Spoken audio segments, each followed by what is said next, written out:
The Temple. Manuscript found on the coast of Yucatan on August 20th, 1917. I, Karl Heinrich Graf von Altberg Efrenstein, Lieutenant Commander in the Imperial German Navy and in charge of the submarine U-29, deposit this bottle and record in the Atlantic Ocean at a point to me unknown, but probably about north latitude 20 degrees, west longitude 35 degrees, where my ship lies, disabled on the ocean floor. I do so because of my desire to set certain unusual facts before the public, a thing I shall not in all probability survive to accomplish in person, since the circumstances surrounding me are as menacing as they are extraordinary, and involve not only the hopeless crippling of the U-29, but the impairment of my iron German will in a manner most disastrous.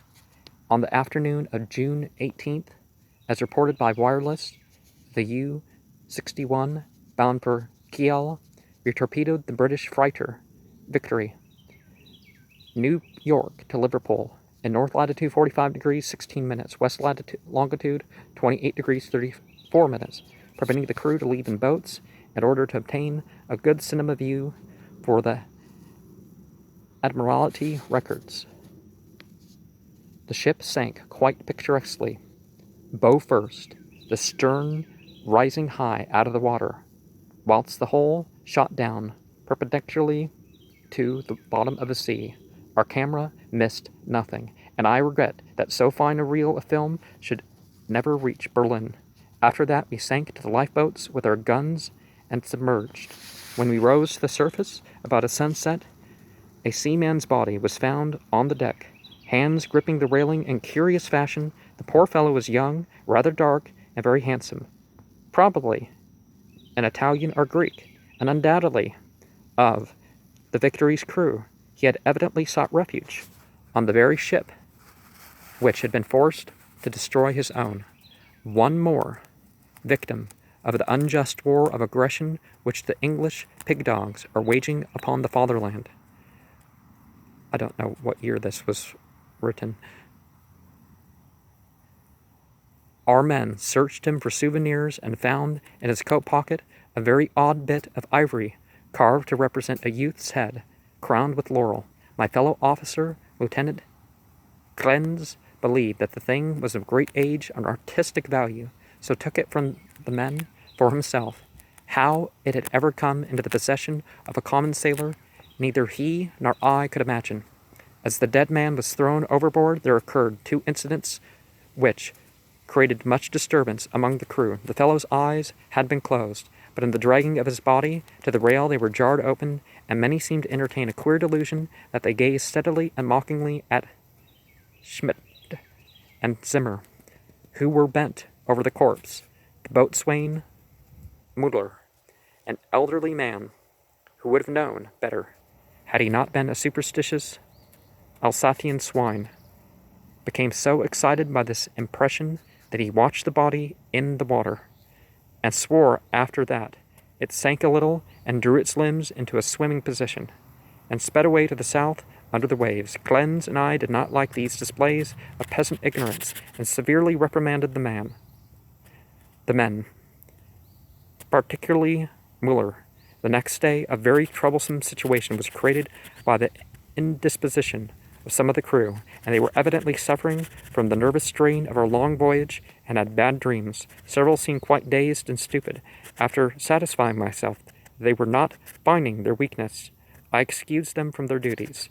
The sea was rather rough, so we descended to a depth where the waves were less troublesome. Here we were comparatively calm, despite a somewhat puzzling southward current, which we could not identify from our oceanographic charts.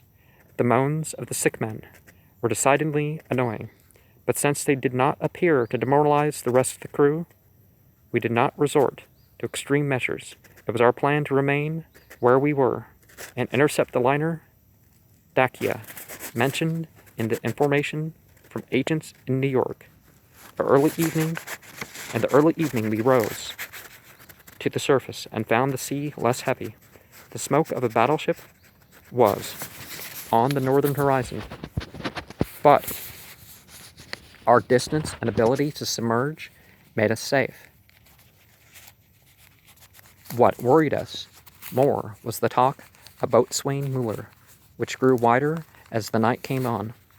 He was in a detestably childish state, and babbled some illusion of dead bodies drifting past the undersea portals, bodies which looked at him intensely, and which he recognized in spite of bloating, having seen dying during some of our victorious German exploits, and he said that the young man we had found and tossed overboard was their leader. This was very gruesome and abnormal, so we confined Muller in irons and had him soundly whipped. The men were not pleased at his punishment, but discipline was necessary. Well, if people are having delusions, I don't think you can discipline them out of the delusions. We also denied the request of a delegation headed by Seaman Zimmer, and that curious carved ivory head. That the curious carved ivory head be cast into the sea. On June 20th, Seamen Boehm and Schmidt, who had been ill the day before, became violently insane. I regretted that no physician was included in our complement of officers, since German lives are precious. But the constant ravings of the two concerning a terrible curse were most subversive of discipline. So, drastic steps were taken. The crew accepted the event in a sullen fashion, but it seemed to quiet Muller, who thereafter gave us no trouble. In the evening we released him, and he went about to his duties silently. In the week that followed, we were all very nervous, watching for the Dacia. The tension was aggravated by the appearance of Muller and Zimmer, who undoubtedly committed suicide as a result of the fears which had seemed to harass them, though they were not observed in the act of jumping overboard. I was rather glad to be rid of Muller, for even in his silence had unfavorably affected the crew. Everyone seemed inclined to be silent now, as though holding a secret fear. Many were ill, but none made a disturbance. Lieutenant Klenz chafed under the strain, and was annoyed by the merest trifles, such as the school of dolphins which gathered about the U-29 in increasing numbers, and the growing intensity of that southward current which was not on our chart. Perhaps towards the antipoles of Mecca, Medina, Jerusalem, Damascus, the Great Pyramid, even.